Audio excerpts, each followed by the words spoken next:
Philadelphia Eagles didn't win Super Bowl 59 by only having one player on the field to fill each of the 11 positions. So why would you hire only one professional to handle your divorce, which is more than a legal matter? Because divorce is a highly emotional event, having the right experts on your team, such as Donna LaScala, is vital because they can coach you into making logical decisions for both short-term and long-term plans. Donna is a registered financial consultant, a certified divorce financial analyst, and she's also the founder of Comprehensive Divorce Solutions, a company that helps people understand their finances, such as income, debts, liabilities, and how to create budgets.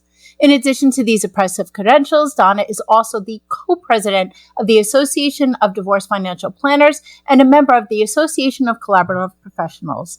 Donna, welcome. Thank you so much for having me. It's a pleasure to be here. Pleasure to have you. Psychology Today recently published a story highlighting the 7 ways to reduce money conflicts in a divorce. Based on your experience as a financial neutral and a CDFA, which is a certified divorce financial analyst, why do people fight about money in a divorce? So the mistake that people make about money is thinking that it's a very logical thing, and it's really not. It's extremely emotional. So then you add conflict and divorce into the mix, and it becomes extraordinarily charged with a lot of negative emotions. One of the biggest of those is fear, because people, whether they've been married for, 5 years, 15 years, 50 years, you sort of have an idea of what being married is all about as far as safety, security. You have a partner, you're not alone. And a lot of those emotions get attached to the monetary aspect of being in a marriage. So when you talk about divorcing, people are automatically going into a position of fear and into a position of loss because they know that they're going to have to change their lifestyle, change their lives, possibly give up assets in order to go along with divorce and equitable distribution, which is what we have in the state of New York.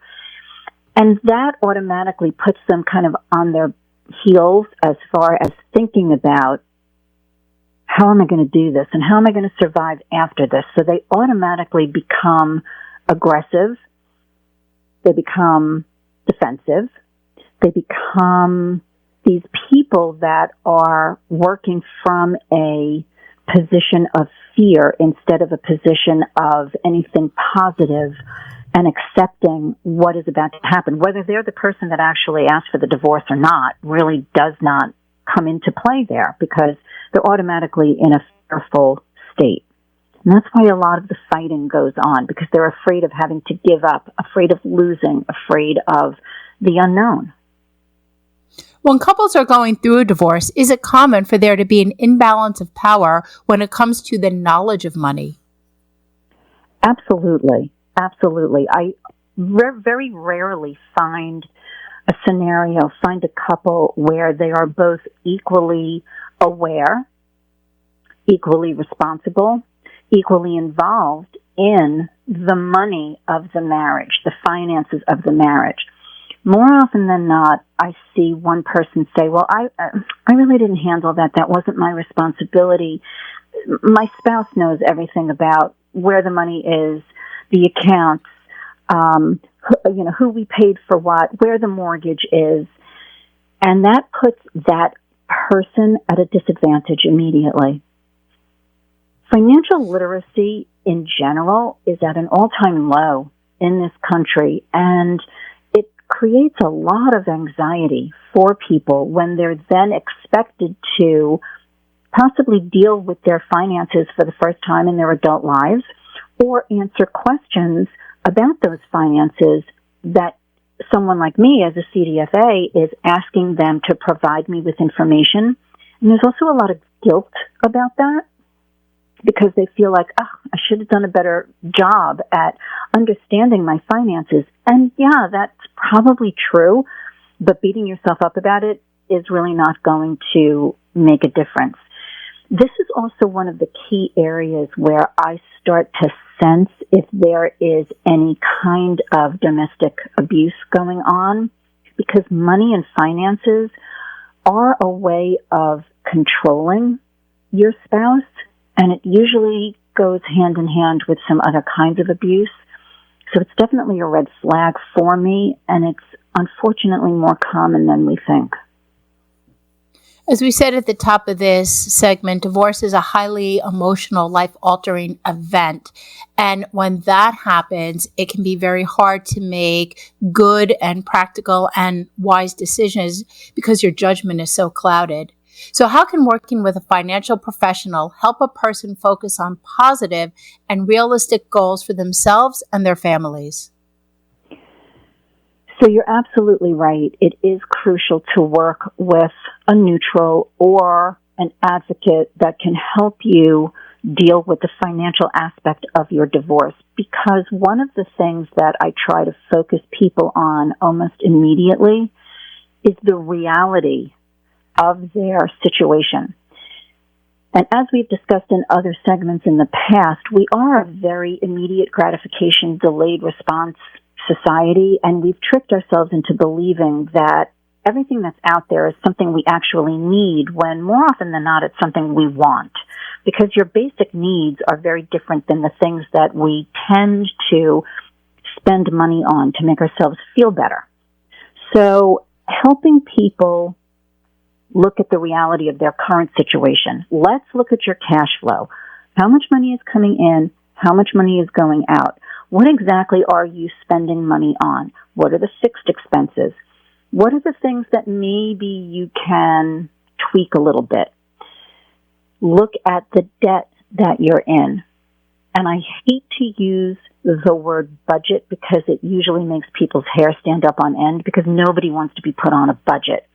But having the conversation with a third party who's not emotionally invested as the couple is in their finances, in their situation, can help them look at the reality of their situation, think outside the box potentially, come up with alternatives to what they're currently doing, or help them create a roadmap for the future, showing them, okay, well then if this happens, then moving forward, you're going to do X, Y, and Z.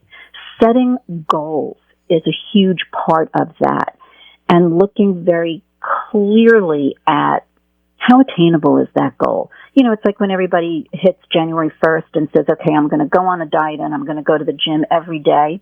Well, we know how often those things actually happen in reality. It's the same thing with your finances. The goals have to be realistic, they have to be measurable, they have to be attainable. And you have to look at it logically, and using a third-party expert to help you do that is really a key to the success of it. One thing we say a lot on this program is fighting during a divorce can be really expensive. One way to keep costs down is to understand your financial goals and have strong negotiation skills that will help everybody find a fair solution.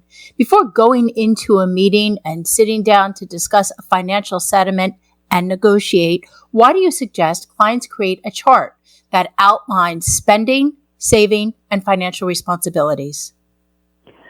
So I was talking to a client the other day, and she said to me, I've never negotiated anything. How do I even know how to negotiate? So there are some basic steps that you have to take before you can actually successfully negotiate in any set of circumstances.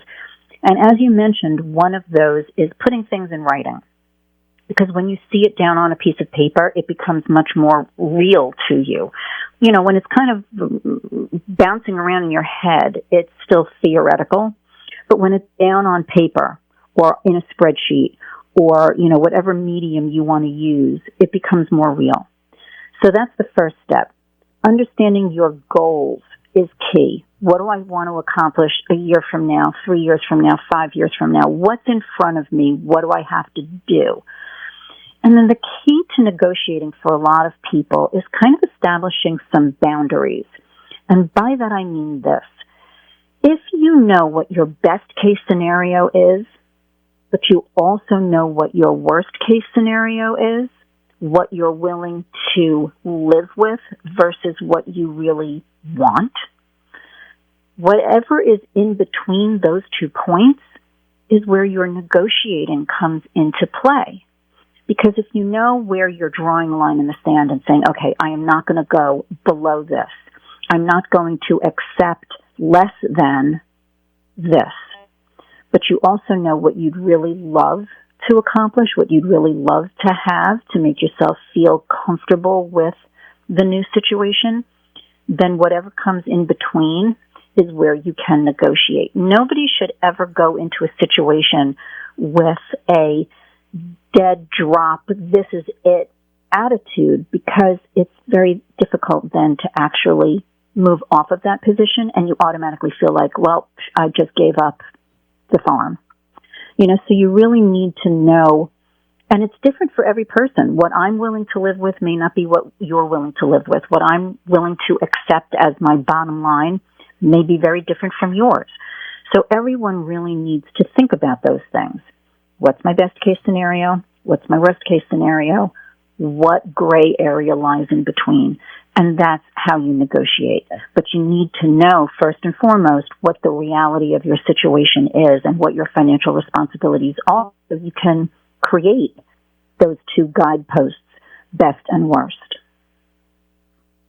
As we said at the top of this broadcast, Psychology Today recently published a story that talked about 7 ways to reduce money conflicts in a divorce.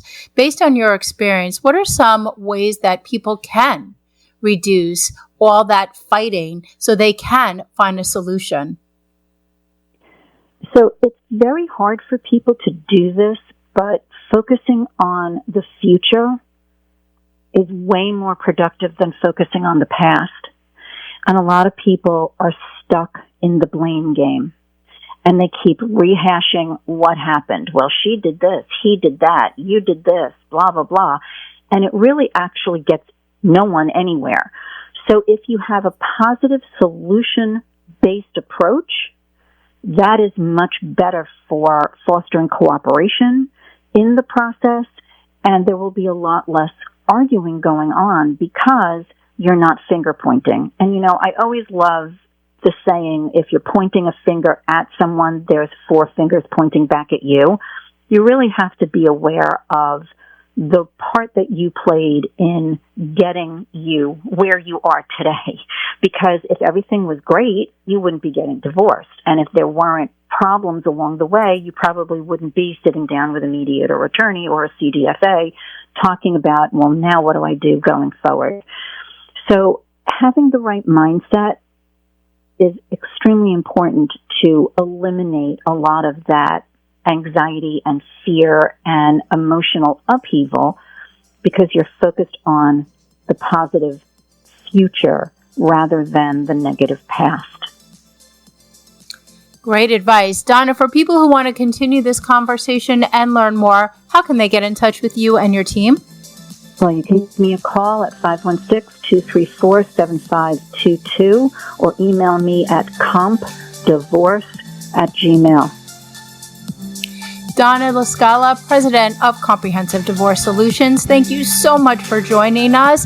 When we come back, we are going to talk about Melinda Gates and why she's breaking her silence on what Bill Gates had to say about their divorce. So don't go anywhere, because we will be right back after this commercial break.